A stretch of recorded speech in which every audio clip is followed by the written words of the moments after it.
আসসালামু আলাইকুম প্রিয় শিক্ষার্থীরা, তোমাদেরকে স্বাগত জানাচ্ছি একাদশ এবং দ্বাদশ শ্রেণীর উদ্ভিদ বিজ্ঞান ক্লাসে। গত ক্লাসে আমরা তোমাদেরকে উদ্ভিদ বিজ্ঞানের প্রথম যে অধ্যায়টি কোষ ও এর গঠন এর প্রাথমিক যে অংশটুকু, কোষ বলতে কি বোঝায়, কোষ কি বা এটি কিভাবে আসছে, এই বিষয়গুলো পড়িয়েছিলাম। আজকে আমরা কোষের বিভিন্ন অংশগুলো কি কি শুধু সেটি পড়াবো এবং পাশাপাশি গতকালকে ভিডিওর পরে তোমাদের কিছু প্রশ্ন ছিল, সেই প্রশ্নগুলোর উত্তর দেবে ইনশাআল্লাহ। তো আমরা শুরু করছি। আজকে আমাদের টপিক হচ্ছে কোষের বিভিন্ন অংশ। আমরা এদিকে আঁকি, যেহেতু আমাদের সাবজেক্টটি উদ্ভিদ বিজ্ঞান, তাই আমরা উদ্ভিদের কোষ ধরেই সামনের দিকে আগাবো। হ্যাঁ,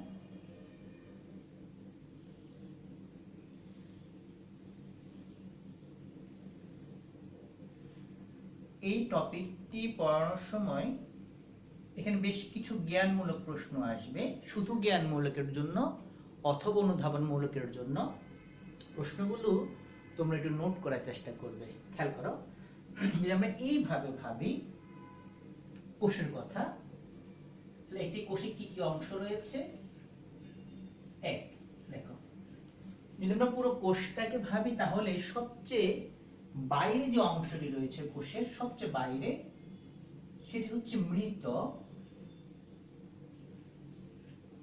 যে মৃত কালো অংশ, যদি খেয়াল করে যে কালো অংশটি রয়েছে মৃত, আর এই মৃত অংশটি হচ্ছে কোষ প্রাচীর।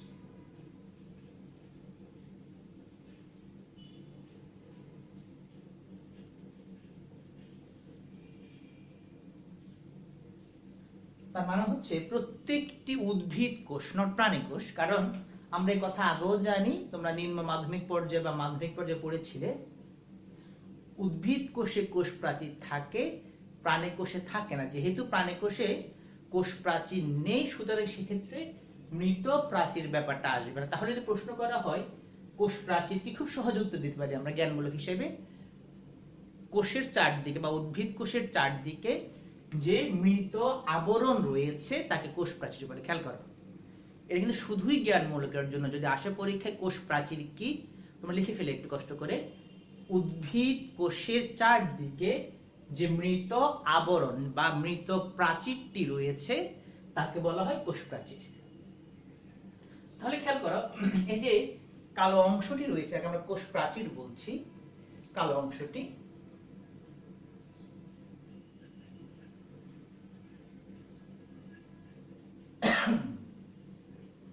এই বাইরের কালো অংশটি বাদ দিয়ে পুরো ভেতরে যে অংশটি রয়েছে, পুরো ভেতরে কালোটা দ্বারা আবৃত যে অংশটি রয়েছে, এই অংশটি হচ্ছে সজীব, যাকে আমরা বলি প্রোটোপ্লাস্ট।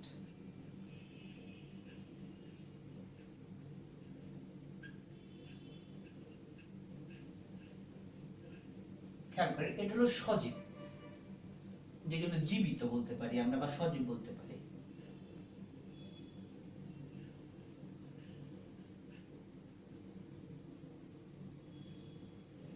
তাহলে যদি প্রশ্ন করা হয় এখন প্রোটোপ্লাস্ট কি, আমরা উত্তর এভাবে দিতে পারি, কোষ প্রাচীর দ্বারা আবৃত বা কোষ প্রাচীর দ্বারা ঘেরা সজীব বা জীবিত অংশকে বলা হয় প্রোটোপ্লাস্ট। আবার বলছি, দুটি অংশগুলো এখানে আমাদের, এক হচ্ছে কোষকে যদি আমরা তার সজীব এবং মৃত অংশের প্রেক্ষিতে ভাগ করি, দুটি অংশ পাচ্ছি। একটি হচ্ছে কোষ প্রাচীর, যেটি কোষের সবচেয়ে বাইরের অংশটি, এটি মৃত, এবং এই কোষ প্রাচীর দ্বারা আবদ্ধ যে স্থানটি তাকে আমরা বলছি প্রোটোপ্লাস্ট, যে উপাদানগুলো রয়েছে যেটি হচ্ছে সজীব। তাহলে কোষ প্রাচীর হচ্ছে উদ্ভিদ কোষের সবচেয়ে বাইরের যে মৃত অংশটি রয়েছে তাকে বলা হয় কোষ প্রাচীর, আর কোষ প্রাচীর দ্বারা ঘেরা যে সজীব অংশটি রয়েছে তাকে বলা হয় প্রোটোপ্লাস্ট। আমরা এই দুটি সঙ্গে লিখে রাখবো। এবার আসো, এই যে প্রোটোপ্লাস্টটি রয়েছে তার দুটি অংশ,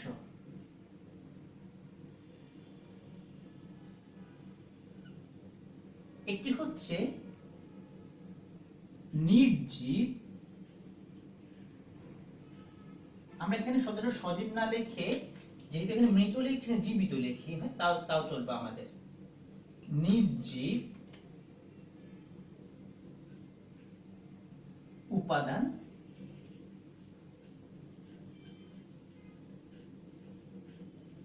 অর্থাৎ এই যে সজীব বা জীবিত যে অংশ, জীবিত লিখে ভালো হবে শব্দটি, সজীব নেই জীবিত লিখি, তাহলে আমাদের এখানে বিতর্ক থাকবে না।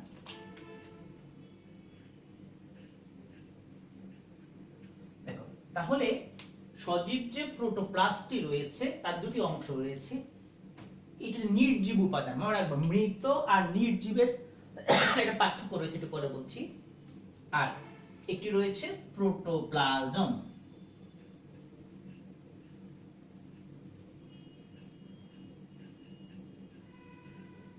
খেয়াল করো, অর্থাৎ এই প্রোটোপ্লাস্টের মধ্যে দুটো উপাদান রয়েছে, কিছু হচ্ছে উপাদান, খেয়াল করো নির্জীব উপাদান, আর রয়েছে প্রোটোপ্লাজম। নির্জীবটা হচ্ছে আসলে সেরা মৃত আর নির্জীব পার্থক্য হচ্ছে নির্জীব যারা, তারা বায়োলজিক্যাল যে অ্যাক্টিভিটি সেগুলো প্রদর্শন করতে পারে, যেমন খেয়াল করো এনজাইম, প্রোটিন, হরমোন যেগুলো রয়েছে, তারা বায়োলজিক্যাল যে অ্যাক্টিভিটি, জীবীয় যে কার্যক্রম সেগুলো করতে পারে, সম্পূর্ণ করতে পারে। বাট মৃত যারা, তারা টোটালি কোনো বায়োলজিক্যাল অ্যাক্টিভিটি প্রদর্শন করতে পারে না। এবার আসছি, খেয়াল কর তাহলে বলছে তাহলে প্রোটোপ্লাস্টের মধ্যে দুটি উপাদান রয়েছে, কি কি? নির্জীব উপাদান এবং প্রোটোপ্লাজম। তাহলে প্রোটোপ্লাজমটাকে বলি আমরা এভাবে, তাহলে খেয়াল করো প্রোটোপ্লাস্টের যে সজীব উপাদান, খেয়াল করো প্রোটোপ্লাস্টের যে সজীব উপাদান, সেই সজীব উপাদানটাকে বলছি আমরা প্রোটোপ্লাজম। আর প্রোটোপ্লাস্টের মধ্যে রয়েছে আরেকটি উপাদান যেটা হচ্ছে নির্জীব উপাদান। আর এই নির্জীব উপাদানটি রয়েছে, খেয়াল করে তিন রকম হতে পারে।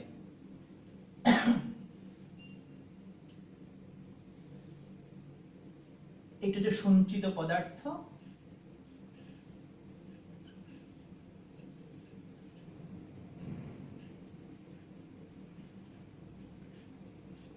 সঞ্চিত পদার্থ তোমরা জানো তার মধ্যে থাকে কি কি, জানো এই জিনিসটা, কোনো কার্বোহাইড্রেট থাকতে পারে,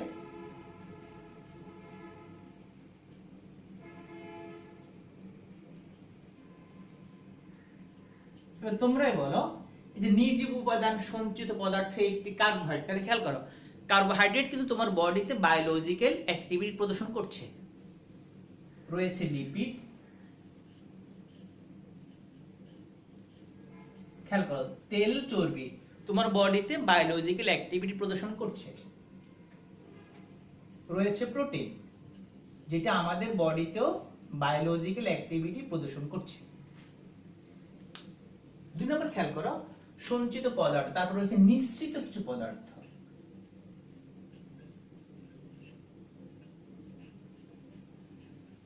আর তোমরা জানো এই নিঃসৃত পদার্থের মধ্যে কি কি রয়েছে, নামগুলো জানো কিন্তু, হরমোন,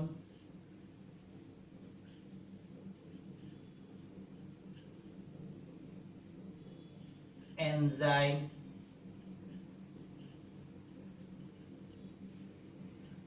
এছাড়া রয়েছে বিভিন্ন প্রকার ভিটামিন, মিনারেলস রয়েছে, তোমরা জানো এগুলো। আর সবার শেষে রয়েছে কিছু বর্জ্য পদার্থ,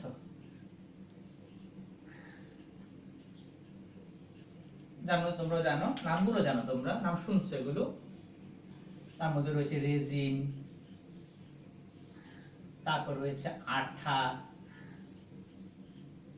রয়েছে ট্যানিন, এই সবগুলো তোমরা শুনেছো। শুধু তাই না, আমরা এগুলো আবার পড়াবো তোমাদেরকে। তাহলে খেয়াল করো যদি আমরা এইভাবে ভাবে বিষয়টাকে আবার রিভিউ করে একটু, পুরো কোষটিকে আমরা ভাগ করছি দুটি ভাগে। এটা মৃত, যেটা হলো কোষ প্রাচীর সবচেয়ে বাইরের অংশটি, তারপরে যে ভেতরের অংশ রয়েছে বলছি সেটা হলো জীবিত, যাকে আমরা বলছি প্রোটোপ্লাস্ট। সেই প্রোটোপ্লাস্টের মধ্যে দুটি অংশ রয়েছে যারা নির্জীব, নট মৃত, খেয়াল করবেন মৃত নয়, মৃত যারা তারা বায়োলজিক্যাল অ্যাক্টিভিটি প্রদর্শন করবে না, কিন্তু যারা নির্জীব তারা কোষের মধ্যে বায়োলজিক্যাল অ্যাক্টিভিটি প্রদর্শন করবে। সেই নির্জীব উপাদান তিনটি কি কি? সঞ্চিত পদার্থ, যার মধ্যে কার্বোহাইড্রেট, লিপিড, প্রোটিন আমরা জানি, কিছু নিঃসৃত পদার্থ যারা সিক্রিশন করা কোষ থেকে, হরমোন, এনজাইম, ভিটামিনস, মিনারেলস, আর কিছু বর্জ্য রয়েছে রেজিন, ট্যানিন, আঠা। এই বর্জ্যগুলো কিন্তু সবগুলো খেয়াল করে সবগুলো বর্জ্য কিন্তু এই সব বর্জ্য কিন্তু কোষ গহ্বরে জমা থাকে।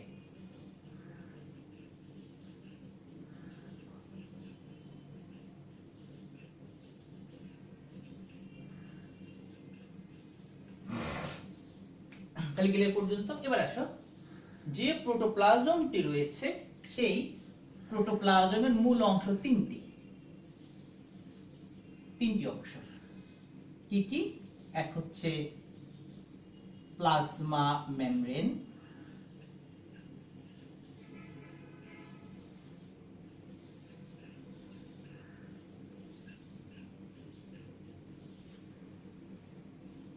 দুই নাম্বার হচ্ছে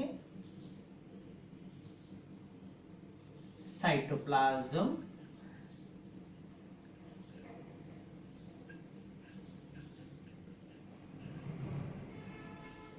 তিন নাম্বার হচ্ছে নিউক্লিয়াস।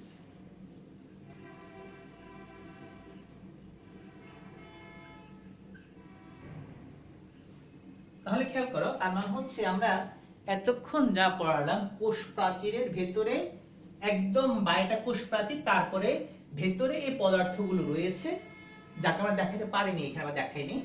এর নিচে দেখো এই যে লাল একটি অংশ দেখাচ্ছি আমরা, লাল যে অংশটি খেয়াল করো, কালোর নিচে যে লাল অংশটি এটি হচ্ছে সে প্লাজমা মেমব্রেন।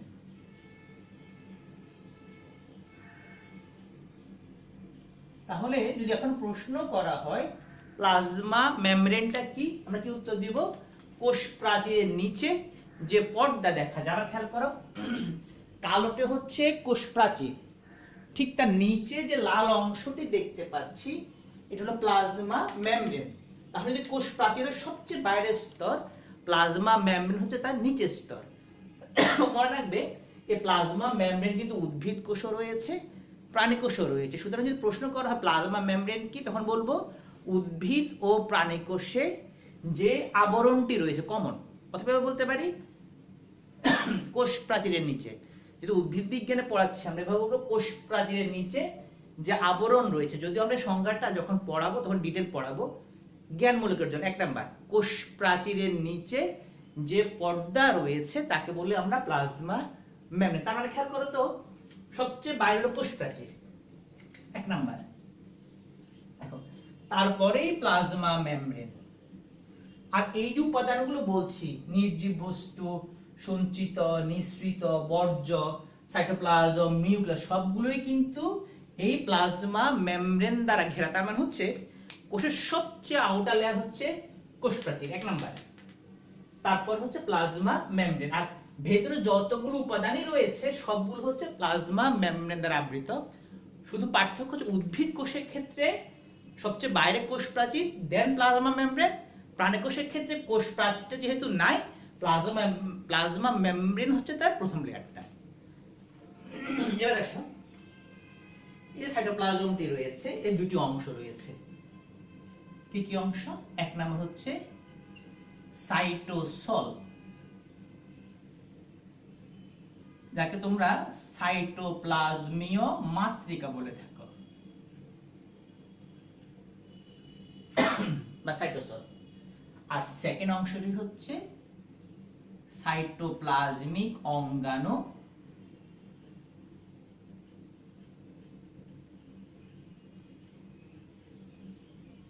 যাকে তোমরা এক কথা বলো কোষ অঙ্গাণু। অর্থাৎ তাহলে খেয়াল করো প্লাজমা মেমব্রেন চলে গেল, তার ভেতরে রয়েছে সাইটোপ্লাজমিক মাতৃকা বা সাইটোসল গুলো, যার মধ্যে এই সাইটোপ্লাজমীয় মাতৃকার মধ্যেই কিন্তু এরা ভাসমান থাকে, খেয়াল করো, বা অবস্থান করে। অর্থাৎ সাইটোপ্লাজমীয় মাতৃকার মধ্যেই সাইটোপ্লাজমিক অঙ্গাণুগুলো অবস্থান করে। আমরা জানি নামগুলো তোমরা একটু হলেও জানো, এর মধ্যে রয়েছে জানি মাইটোকন্ড্রিয়া রয়েছে,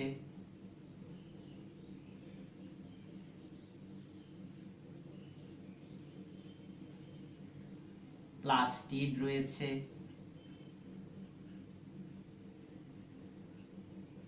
এন্ডোপ্লাজমিক রেটিকুলাম রয়েছে, রাইবোসোম রয়েছে, লাইসোজোম রয়েছে, সেন্ট্রিওল রয়েছে,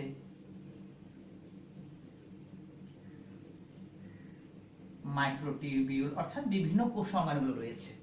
এবং অঙ্গাণুগুলো কোথায় ভাসমান রয়েছে? সাইটোসল বা সাইটোপ্লাজমীয় মাতৃকা। সবার শেষে যে অংশটি সেটা নিউক্লিয়াস, এবং এই নিউক্লিয়াসের অংশ হচ্ছে চারটি। কি কি? এক হচ্ছে নিউক্লিয়ার মেমব্রেন,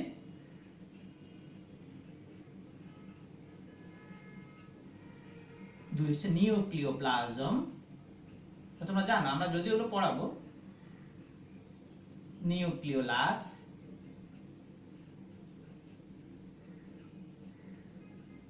এবং তোমরা জানো ক্রোমোসোম বা ক্রোমাটিন তন্তু।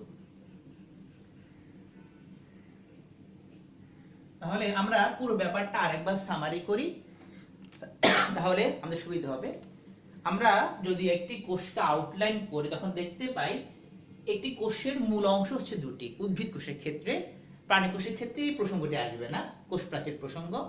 একটা মৃত কোষ প্রাচীর, আমরা মানে সবগুলো দাগ দিচ্ছি, তুমি খেয়াল রাখো। মৃত কোষ প্রাচীর এর সবচেয়ে বাইরের অংশ, এবং রয়েছে জীবিত প্রোটোপ্লাস্ট, একটি কোষের ভাইটাল দুটি অংশ। আর মৃত কোষ প্রাচীর সবচেয়ে বাইরের অংশ, সুতরাং এক্ষেত্রে আমরা এভাবে বলবো উদ্ভিদ কোষের সবচেয়ে বাইরে অবস্থিত জড় বা মৃত অংশটিকে বলা হয় কোষ প্রাচীর। তাহলে কোষ প্রাচীর দ্বারা ঘেরা যে সজীব বা জীবিত অংশ তার নাম হলো প্রোটোপ্লাস্ট। তার দুটি অংশ, একটা হলো প্রোটোপ্লাজম, এটি সজীব, আর একটা হচ্ছে কিছু নির্জীব উপাদান যার মধ্যে রয়েছে সঞ্চিত পদার্থ, নিঃসৃত পদার্থ এবং বর্জ্য পদার্থ। এবং এইগুলো কিন্তু কোষ অঙ্গাণু নয়, উপাদান। এরা কোষের মধ্যে রিজার্ভ থাকে, জমা থাকে, সুতরাং এরা কোষ অঙ্গাণু নয়, উপাদান। কি কি? সঞ্চিতের মধ্যে রয়েছে কার্বোহাইড্রেট, লিপিড, প্রোটিন, আরো আছে, বাট এগুলো আমরা পরিচিত তাই এগুলো বলছি। যে উপাদানগুলো নিঃসৃত হয় কোষ থেকে, হরমোন রয়েছে, এনজাইম, ভিটামিনস, মিনারেলস রয়েছে। আর কিছু বর্জ্য পদার্থ কোষ তার বিপাকীয় কর্মকাণ্ডের ফলে ত্যাগ করে, যেগুলো কোষ গহ্বরে জমা থাকে। তার মধ্যে রয়েছে আঠা, রেজিন, ট্যানিন, গাদ, ল্যাটেক্স রয়েছে। অন্যদিকে খেয়াল করো, নির্জীব উপাদানগুলো বাদ দিয়ে যে প্রোটোপ্লাস্টে যে সজীব উপাদানগুলো তার মধ্যে রয়েছে কি কি? তিনটি উপাদান। এক হচ্ছে প্লাজমা মেমব্রেন, দুই সাইটোপ্লাজম, তিন নিউক্লিয়াস। এবার খেয়াল করো, প্রোটোপ্লাজমের যে সজীব উপাদান প্লাজমা মেমব্রেন, সেটি অবস্থান করে কোষ প্রাচীরের নিচে, লাল অংশটি। তার মানে হচ্ছে প্লাজমা মেমব্রেন হচ্ছে কোষ প্রাচীরের ঠিক নিচে অবস্থিত। এই যে নির্জীবের উপাদানগুলো, সজীব, সঞ্চিত, নিঃসৃত, বর্জ্য বা কোষ অঙ্গাণু, সবগুলো কিন্তু তাহলে প্লাজমা মেমব্রেন দ্বারা আবদ্ধ থাকে। So plasma membrane is one kind of protection layer. এবার দেখো, তাহলে প্লাজমা মেমব্রেন, তার মানে কোষ প্রাচীরের নিচে যে পর্দাটি রয়েছে তাকে বলে প্লাজমা মেমব্রেন। তারপরে প্লাজমা মেমব্রেন দ্বারা আবদ্ধ স্থানে যে উপাদান নাম হলো সাইটোপ্লাজম এবং নিউক্লিয়াস রয়েছে। অর্থাৎ প্রোটোপ্লাজমের তিনটি অংশ, প্লাজমা মেমব্রেন, সাইটোপ্লাজম এবং নিউক্লিয়াস। যে সাইটোপ্লাজমটি রয়েছে, যেটি প্লাজমা মেমব্রেন দ্বারা আবদ্ধ, তার দুটি অংশ, সাইটোসল বা সাইটোপ্লাজমীয় মাতৃকা, এবং রয়েছে সাইটোপ্লাজমিক অঙ্গাণু। অর্থাৎ এই সাইটোসলের মধ্যেই সাইটোপ্লাজমীয় অঙ্গাণুগুলো ভাসমান রয়েছে। আর যে অঙ্গাণুগুলো ভাসমান থাকে তার মধ্যে রয়েছে, তোমরা জানো, মাইটোকন্ড্রিয়া, যেটি খাদ্য থেকে শক্তি উৎপাদন করে, প্লাস্টিড, যেটি সূর্য আলোকে কাজে লাগে বা আলোকে কাজে লাগে খাদ্য তৈরি করে, endoplasmic reticulum, ribosome, lysosome, centriole, microtubules, অনেক কিছু রয়েছে। আর সবার শেষে যেটি প্রোটোপ্লাজমের থার্ড যে অংশ, নিউক্লিয়াস, যাকে আমরা কোষের ব্রেন বলে থাকি, তার চারটি অংশ, নিউক্লিয়ার মেমব্রেন, নিউক্লিওপ্লাজম, নিউক্লিওলাস এবং ক্রোমাটিন জালিকা, যাকে আমরা বলি। সুতরাং খেয়াল করে দেখো দুটো বিষয় আমরা যখন পড়াবো এই চ্যাপ্টারটা, আসলে আমরা এই ছাড়া কিছু পড়াবো না। আসলে আমরা প্রথমে পড়াবো কোষ প্রাচীর, তারপর প্লাজমা মেমব্রেন, তারপরে কোষ অঙ্গাণুগুলো পড়াবো, নিউক্লিয়াস এবং এই উপাদানগুলো পড়াবো। সুতরাং আমাদের এই চ্যাপ্টারে যা যা পড়াবো সব আমরা কিন্তু এখানে আলোচনা করে ফেলেছি, শুধু আমরা নেক্সট ক্লাস থেকে একটু পরে এটা আলোচনা করব ইনশাআল্লাহ। এবার কয়টা বিষয় বলি, খেয়াল করো। আমরা বলেছিলাম সেল শব্দটি মানে স্মল রুম। এবার ভাবার কি আসলে স্মল রুম না স্মল ইউনিট? ভাবো ভালো করে। গতকালকে বলেছিলাম কোষ ছোট রুমের মতো, তবে সে রুমে তার সকল রসদ, ভেবে দেখো একটি ছোট্ট কোষ সেলুলার মানে স্মল রুম, তার মধ্যে রয়েছে কোষ প্রাচীর, প্রোটোপ্লাজম, সঞ্চিত নিশ্চিত বর্জ্য, এই যে উপাদানগুলো সবগুলো তার জীবনকে সার্ভাইভ করার জন্য, সে টিকে থাকার জন্য যতগুলো উপাদান হতে পারে, স্মল রুম ছোট চোখে দেখা যায় না, মাইক্রোস্কোপিক, বাট খেয়াল কর তার মধ্যে সমস্ত উপাদান রয়েছে, সে বেঁচে থাকে। সুতরাং cell is not a small room, it's a smallest unit. কিসের? বায়োলজিক্যাল, বেসিক, স্ট্রাকচারাল এবং ফাংশনাল। সুতরাং যার মধ্যে এতগুলো উপাদান রয়েছে, আমরা বলতে পারি এটা হচ্ছে একটা বায়োলজিক্যাল ইউনিট, এটা একটা স্ট্রাকচারাল ইউনিট, একটি ফাংশনাল ইউনিট। আমরা যে গতকালকে যে রসদের কথা বলেছিলাম, আর রসদ বলতে আমরা সমস্ত উপাদানগুলোকে বোঝাচ্ছি। তার মানে হচ্ছে আমরা এভাবে সামারি করি, কোষ হচ্ছে একটি ছোট অংশ, ঠিক আছে, অসুবিধা নেই, তবে তার মধ্যে হতে পারে ছোট, বাট তার মধ্যে জীবনের যত গুণাবলী, সার্ভাইভ করার জন্য যত উপাদান সব টিকে আছে। যদি প্রশ্ন না, তো প্রিয় শিক্ষার্থীরা আজকে আমরা যে টপিকটুকু পড়ালাম এখান থেকে একটা ছোট্ট প্রশ্ন তোমরা লিখে রাখবে। যদি এভাবে প্রশ্ন করি, যদি এটা আঠার মতো প্রসঙ্গ নয়, আমার প্রশ্ন হচ্ছে এটাই, কোষকে কেন স্মলেস্ট ইউনিট বলা হবে লাইফের জন্য? আবার প্রশ্ন বলছি, কোষকে কেন জীবনের ভৌত ভিত্তি বলা হবে? অথবা লিখতে পারো, কোষকে কেন জীবের গাঠনিক এবং কার্যকরী একক বলা হবে? তখন তোমরা এই প্রসঙ্গটা টেনে আনবা, এবং আশা করছি তোমরা পড়া বুঝতে পেরেছো আজকে। তো প্রিয় শিক্ষার্থী, আজকে পর্যন্ত, ইনশাআল্লাহ আবার দেখা হবে, সে পর্যন্ত ভালো থেকো। আসসালামু আলাইকুম।